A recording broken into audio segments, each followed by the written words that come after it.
Hi there once again, it's Ricky from Moshville Times. I'm delighted to welcome the Swedish-based melodic death metal band Carmilla. I think I've got everybody in the band here. It was originally just going to be the vocalist Nathalie, but everybody was so nosy they wanted to join in.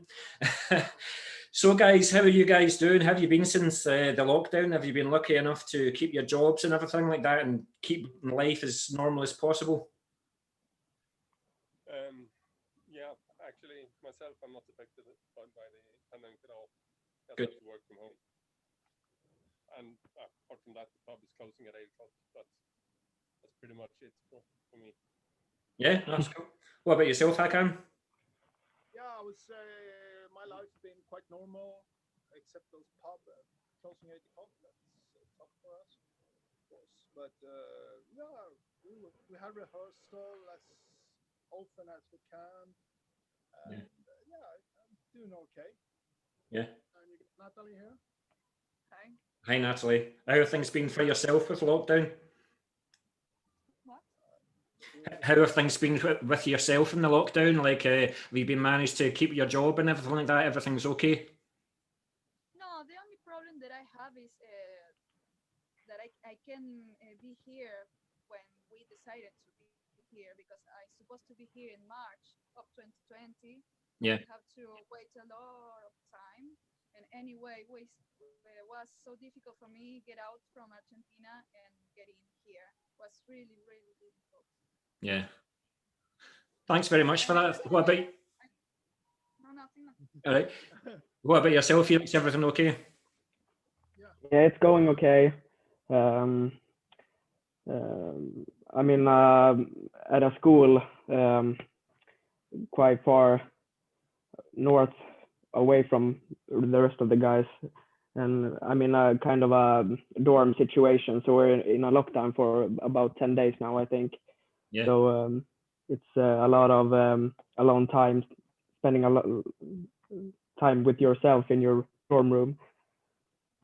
Yeah, I think that's one of the things that's going to happen at the end of this. I think mental health is going to be a huge thing. Being by themselves, working from home, it's hard, but hopefully there's hope on the horizon with these vaccines. So here's hoping we can get back to normal soon. So with the lockdown and with your latest single, Blood of Fire, being released more than 6 months ago, have Carmilla had the chance to use this time constructively and write more songs? Yes, we have. Actually, we released one song after that. As You Fall was released in August, I think. August or September. Yeah. Okay. And we have a new release coming out February 5. And we got a bunch of new songs actually coming. Since Nathalie is here now, we have great progress in the songwriting. Yeah. Yeah. So with the how are you guys communicating your ideas to each other? How you sending them to each other? Like, were the times, was it like a period of 6 months where you couldn't get into the studio and rehearse? So how did you communicate your ideas to each other? Actually, we did. We have always had access to the rehearsals. We've been here in the rehearsals from time to time.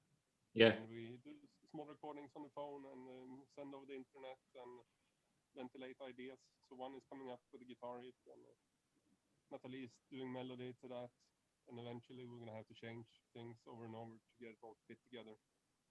But it's very much over the internet, and then we go to the studio with something half finished. So is Hakan the guy that sends a guitar riff at 4 o'clock in the morning to everybody's phone? Yeah. Can happen. No one is reading the message for 2 days. So it's great to hear that you guys can meet up, because in the UK, I don't think anybody's been able to meet up since the summer, if not before. So Sweden has always been one of these countries where it seems to be one step ahead, where the UK is just drastically behind. But so now that you've got a bunch of new songs, is the next release, is it going to be like an EP? Is it going to be like an album, or you don't want to give away too much? Yeah, actually, we considered both of the ideas, but we're going to release a single now. Okay. Hopefully we'll be able to put material together for an EP soon enough, because we don't want it to elapse that long time between releases. Yeah. You still need to have some kind of a momentum. Yeah. So that's why we're going to do another single now. But the idea was actually to do an EP or something. So is there enough songs for like an EP? Have you got like 4 or 5 complete songs? I think we have four or five now, but one is going to go out as a single. So Yeah. We need a couple more. Yeah. So Felix, then, with these new songs, and for people that are new to the band, how would you say it compares to your earlier material? And do you think you've found the sound that you've been looking for with this new material? What's the question for me? Yes, go for it. Yeah. Well, I think we didn't want to like try to sound like the old Carmilla with me and Nathalie in the band now. So we just put our heads together and try to make something completely new. And I think we definitely have succeeded with that. I think we have a new, fresh Carmilla sound with me and Nathalie in the band. I think it's quite different from what they've put out previously. Yes. But I kind of like that. I mean, it's two new brains in the band that can contribute to something new. So yeah, thanks for that, Felix. Would you agree with that, Hakan? What do you think Nathalie and Felix have brought to the band? What sound, what influences have they brought into the band?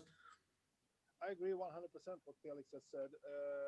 They brought a lot of new ideas, and in the meantime, we made some new songs when they just arrived or after they arrived into the band, and it's a little bit different now than it was before, but it sounds a lot different. Yeah. We build the songs in another way. We work with the song more together, and I would say, yeah, we are. This is a way to success, I think. So has it changed your riffs, the way you approach your riffs because of this new sound that they two brought in?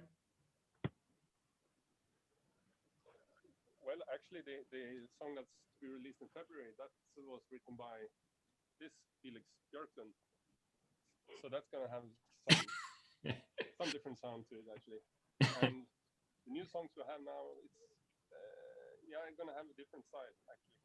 Yeah. I think it's somewhat a little bit softer. So on the agenda is for us to come up with some up-tempo songs. As long as you haven't went down the glam metal route. I mean, I can see Felix bringing some glam metal, some Motley Crue and stuff like that, you know, but... yeah. So... So how are the songs constructed in the studio? Are there the main songwriters to the songs, or is it Carmilla a band where all the members contribute? I would say on the Deflector album, I made most of the music. At least I start to make most of the music, but then everyone contributes with their ideas and stuff like that. But in the basic, I made all the music.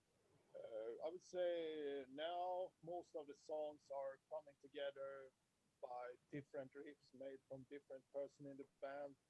And we try to fit them together, and we got like Felix, that inspired guy over there. He made the last song that we will release now in February, Nevermore. They're doing a lot of great riffs for us. Everyone contributes with a lot or a little. However, I would say it's a band making music together at the moment. Yeah. Is this the happiest that you've been, Hakan, with the lineup and the way you see progress happening? Is this the happiest you've been? Yeah. Yes, it's progress on the lineup, don't you think? Yeah, I think so. No. It brings joy. It brings joy. We have a bit of harmony within the group. Yeah, we got a lot more harmony now. Oh, excellent. That's great to hear. So we can now just focus on the music rather than the backstabbing or whatever like that, you know, so that's good. That's great to hear. So Nathalie, with you being the vocalist of the band, do you write all the lyrics, or do you welcome contributions from all the other guys with the lyrics, or do you have them all? Is that your part of the band? Yes, I had a lot of help from Eden and Ellen. That they are close to the band. Yeah. Friends, and they help me with some lyrics. But I'm trying to write more the most of the lyrics now. Yeah. So what would you say is your lyrical theme? What is it that inspires you to write? What is it that inspires you to write? Like, is it things that you see every day, or is it personal things that you're writing about, or is it a mixture of everything? Generally, it's a personal things or something in politics. Yeah. When I can do it, I like to focus in that kind of stuff and try to write for the other ones that hear me can feel like me too. Yeah. What impresses me most about your vocal style is the change from the clean singing to the immediate change to the darker growls. That must take like quite a lot of training. How do you practice? I was studying lyric singing. Yeah. I'm not so well with English, sorry. But I was studying like 5 years in a conservatory in Argentina. Okay. And so I'm always used that technique for vocalizing before. Mm-hmm. And then I vocalize the growls to not hurt my throat. And I try to do it often. Yeah. Because if I don't do it, I lost the practice. Yeah. Yeah. Is it quite hard when you are recording the songs in the studio that you've got to do it line by line over and over again until it's right? Do you feel the pressure in your throat afterwards? I can tell you that when we recorded her, she always do a one take. Yeah. It's amazing. Yeah. It's if you do 2 takes, it's very rare. Yeah. In one take. If you do all the cleaning in one take and all the crowd in one take, but she recorded a song in like 15 minutes. It's amazing. Yeah. Sounds like a true professional then. Excellent, excellent. But what I find great is we've got an Argentinian front woman living in Sweden, singing in English, trying to understand this Scottish guy. So that's brilliant. Thank you very much for that, Nathalie. So Carmilla released their debut album Deflector in April of 2019. So I take it you had a good opportunity to promote it in a live environment before this virus kicked in March. Did you have a good run? Yeah, we had a quite good run. We played on a big festival here in Sweden, and we have a couple of small gigs. So back then it was okay. We didn't live in the same city with the old lineup either, so we couldn't like rehearsal.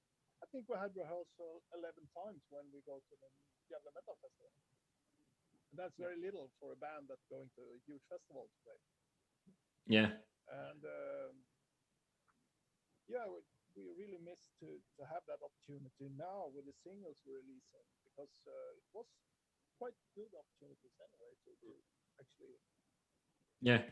So there'll of course be no live shows in the near future, but with the hope of a vaccine in the horizon, maybe around late summer, going towards the latter part of the years, do you have plans for later on in 2021? Do I have plans? Well, yeah, as you say, the vaccine is probably the solution to the pandemic, so nothing going to happen before that is all done. But yeah, we would like to play live, but I sense it's going to be a lot of competition to get into clubs and places to play at. But we will try. Yeah. Try and play live as much as possible. I think that's what's going to happen. I think fans will be able to go to gigs like 7 nights a week for I don't know how long. I mean, in Glasgow, where I'm from in Scotland, there's like 4 or 5 clubs within a stone throw of each other. And I think that there's going to be a gig on every single night, and we're going to be spoiled for choice. I think people are just desperate to go to gigs. I mean, I had a post on my Facebook in New Zealand. I think it was K9, the band was called, and they just took a picture, and it was a full venue, packed out. New Zealand are the only country that have done this right, but hopefully we will get back to normal and get back to gigging sometime soon. Yeah, having said that, it's going to be lots of competition with the bands, absolutely, but I think there's a really high demand out there as well. I mean, don't you miss going to live gigs? Oh my God. Yeah, I mean, and I think I'm going to expand my horizons a wee bit more. I think I'll try and maybe get a couple of festivals over in Europe. You know, I've always fancied going to Obscene Extreme, for example, in Czechoslovakia. I've been to Dynamo before, you know, so, but I think I'll do a couple this year because I'm starving for gigs, absolutely starving. Yes, I can bet that. So looking back on the debut album, then that's over a year and a half old. Would you change anything about it? No. No. You happy with the sound? That was then. We had a great time then. We loved the music then. We liked the way how it sounded then. Yeah. It was a good album. And now we are on another place with another sound, with another lineup, and we are more happy. But I don't regret anything about the Czech albums. No. Yeah. That's cool. Thank you very much. So now that you guys seem to be very settled on the band members front, how would you say you keep it all together? Like, for example, when negotiating what stays in a song and what goes out of a song. Let's start with you, Felix. Well, it depends, actually. We have a few ways that we write the songs. If we're all together in the studio, it's kind of we all like have a say what goes in and what goes out. I mean, we always do. Everyone has like a final say, or everyone can have an opinion. But I mean, if like the next single, Nevermore, Felix wrote almost like the whole song, and it was good like right away. So why change anything? So, but I think we try to like give everyone a chance to say something about what we're doing. Like, yeah, cool. Hakan, who's the person that goes in a huff when the riff is said, nah, it's not good enough, or nah, I don't like that? Who's the person that goes in a huff or in a bad mood? I don't know if I have that kind of person. I'm not in a bad mood, but I think we say our honest opinion about things. Yeah. And there's no hard feelings about it.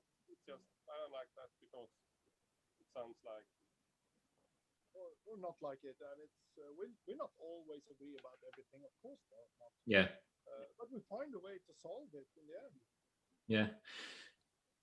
To be honest, I was quite disappointed in your answers there because I was expecting like fisticuffs in the studio and blood and balls and things like that, but there certainly doesn't appear to be any of that, no. which is good because it means that you can just get tighter as a unit and just focus on the songs and create songs. Yeah. So, yeah. So where do you rehearse? Where do you record your songs? We have a rehearsal. That's where we are sitting right now in Gävle. I can give you a look at it. Go for it. He's still on his phone. Excellent. So how often do you meet up? We try right now 1 to 2 times a week. The 4 of us that are in Gävle right now try to meet 1 or 2 times a week, and when Felix come home, we try to rehearsal as often as possible. So now we actually have the drum tracks from the album separated, so we use that in the rehearsal when Felix is studying. Ah, right, okay. So So you guys quite close to the rehearsal studio then, or is it quite a bit of a trek for some of you? Myself, I have like a 3-minute walk from my house. And Felix Björkton has probably the longest, maybe 20-minute drive, 15-minute drive to the car. But the rest of us can just walk down there. I can walk here in 5 or 8 minutes. Yep. Yeah, it's in the middle of the city actually. Right, okay. We do all at the studio Klaus Performance. Yeah, with the producer Ron Hemlin. Everything we did there. Yeah. And Ron is actually responsible for very much Carmilla sound, I would say. Yeah. He always has good ideas and things to try out. And that's actually my next question. Is there anything about the way that you've recorded the last 3 singles that you did differently in the album? And will you take this going forward to your next release? Or is it anything different in the setup or the way it was recorded or anything like that? I think we're doing it as you're supposed to do it now. We start with some preliminary guitars, and sometimes we even have synth drums to start with. And I think we do the final guitars after the vocals being recorded. So we often make like a sample, when that is about to be close to a song, we do some drums and vocal, and then we redo the guitars and the bass. And when that is done, it's often landed quite far from the first idea, actually. Yeah. Cool. That's excellent. Thank you very much for that. I'm maybe showing my age a wee bit here, but before the internet, magazines and fanzines were the places to find out about new bands and trends. But now publications are being replaced with thousands of websites catering for all genres. Do you think that some of the passion's been lost, or do you think that the internet has been a good thing for music and a good thing for Carmilla? I think it's good for a small band like Carmilla because we got a lot of more chances now to be seen and heard than we had back in the magazine days. Yeah. They all focus a lot on the really big bands, of course. Yeah. That's what's selling magazines. Yeah. But right now, for us, I think it's better for us now. Yeah. I want it to be better for us now. I decide that it is. Well, just keep on releasing the music, the good quality music that you're doing, and I'm sure that you will. But what about yourself, Felix? You look as if you're the young pup of the group. You don't know about the tape trading days, for example. No, I've heard stories. I'm very familiar with it. Yeah, well, I really can't compare. Like, I've grown up with the internet days. Yeah. But I can see the like ups and downs with it. But as Håkan said, like for a smaller band like Carmilla, it's definitely worked in our favor. Like, just we can put ourselves out there. Like, the opportunity is much bigger with all kind of websites like Spotify and YouTube and SoundCloud, and I mean, and so yeah, I think the internet is working in our favor. Actually, yeah. The only downside I can think of is like there's 10,000 bands out there doing the same thing. Yes, exactly. I speak to guys like I've known since like the early 1990s, and it was like sending a couple of pounds away, and then a few days later you get a tape and all the flyers and everything like that would fall out, and you would listen to it and you're like, it's all right. But because you paid money for it, you're like, I'm going to listen to it again and listen to it again and then make your judgment. Whereas now on the internet, you click for 10 seconds on Spotify and you go, nah, that's shit. And you dismiss the band and move on. So I think it's a double-edged sword for me, definitely. Yeah, I definitely think that you valued music, like physical music, more back in the days than you do now, because now there's like you said, tens of thousands of bands like Carmilla that you just like get bombarded with every day. Yeah. So it's quite hard to make a noise out there to be heard. Yeah. No, definitely, I agree. It's certainly one that you can talk about for ages, especially over a few pints, you know. But it's the way of the world now, you know. So, what about yourself? What do you think? Well, myself, I actually purchased a vinyl player, and I put it in a room where there's nothing but the vinyl player and 2 sofas, and actually a bar as well. So, and when you sit there, you consume music in a very different way. Yeah. You can put on the vinyl, you're going to listen for every song on that side on the vinyl, and then flip it over. Not like when you use the Spotify, you end up with a list of mixed songs or something like that. You listen to everything that band recorded for that album. Yeah. So, yeah. So I like the physical media as well. Yeah, I'm the same. That's excellent, guys. Now, this is a time when I can probably start up a whole new 40. See, because we're on Zoom, we've got like 40 minutes to do this video, and I could probably start up a whole new recording on this, because we're now going to talk about your instruments. So, Hakan, what guitar did you use, Hakan, for this recording? And could you tell us your setup? I got 2 guitars. I got a lot of guitars, but 2 of them I use in Carmilla. One of them is an ESP. It's actually Kirk Hammett edition. Okay. It's EMG 81 pickups, and the other one I have is a custom-made guitar that is made only for me, and it's got the same pickup and pretty much the same body and stuff like that. And right here, excellent. I got this Kirk Hammett guitar. Is that 6 or 7 string? 6 string. 6. Cool. Yeah. So this is what That's I nice. use, and my amp is a Bugera 6262 that is pretty much 6505 copy, a Pee-wee copy.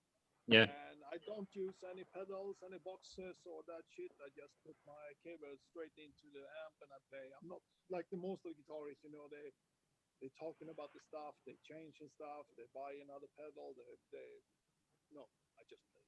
Yeah, no, quite right, quite right. But if you want to talk about pedals and good sound, I handle this over to Daniel. Go for it, Daniel. So this is my weapon of choice. It's an ESP Eclipse custom that I had for 8 years, I think. This is my favorite. So everything I recorded, I did with this.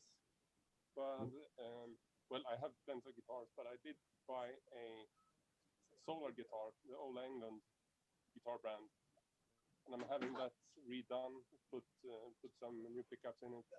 So I think that will be my absolute backup. So is that so? See, when you go gigging, see when in a live environment, then how many guitars do you take with you? 2. So I think maybe Håkan and I would bring 3 between us. So Yeah. we might just bring 1 extra guitar, and we have pretty similar. He's using like a Floyd Rose tremolo, and I'm not. But apart from that, we have pretty much the same stuff.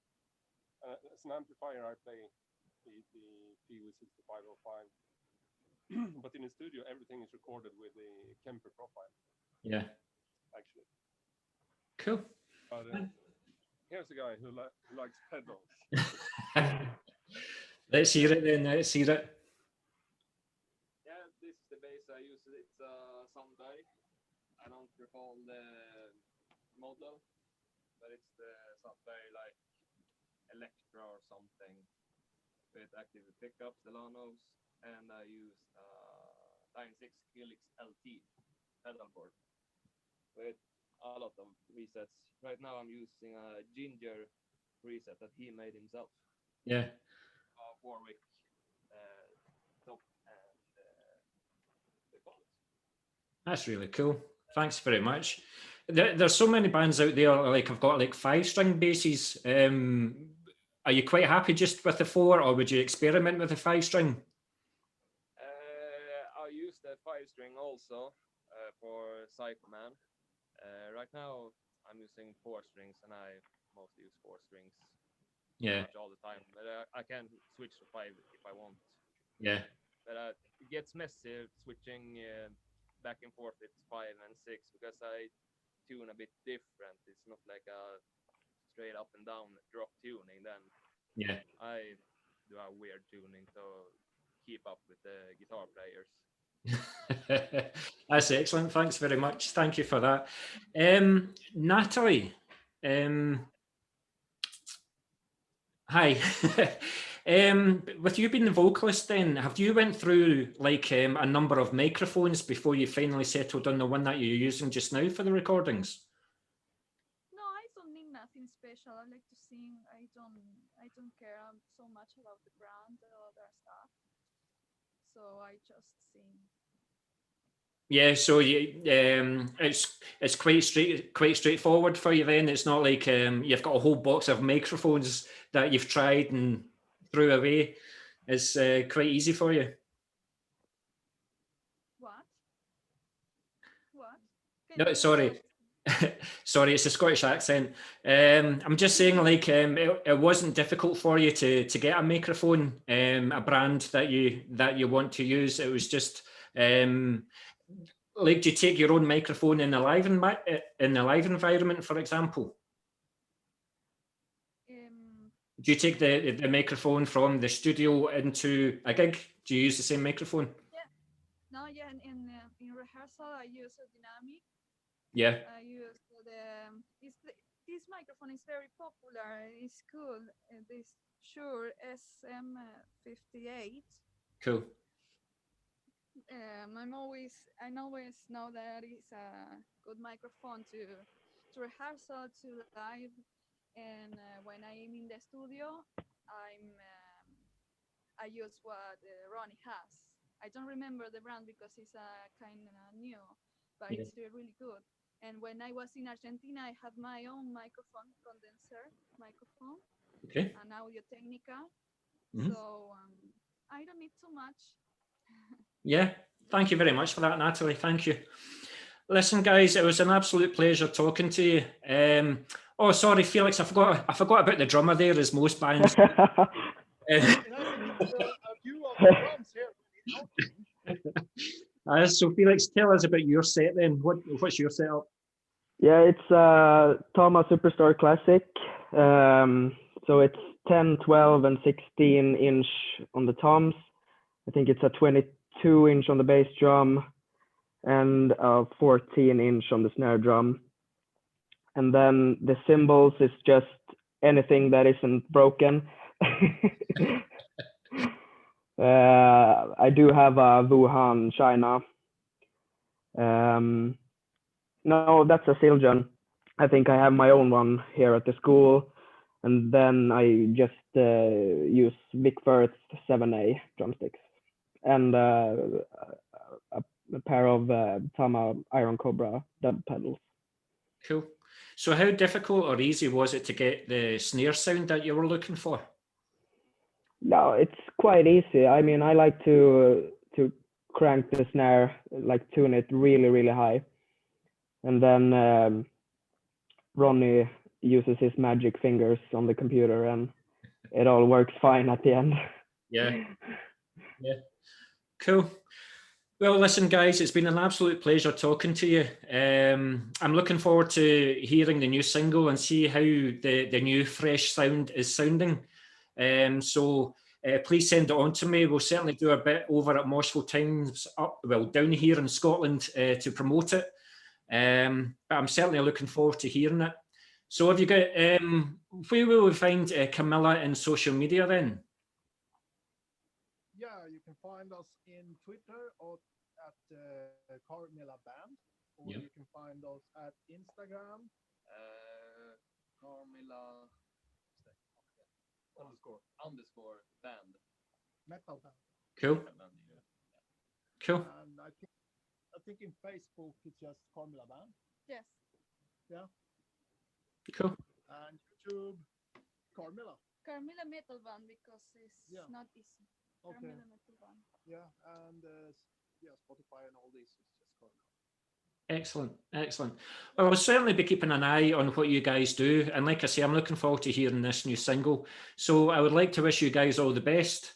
and I'll be keeping an eye on you. I'll be watching. Thank you. Right, thank you Thank very you. much. Thank you.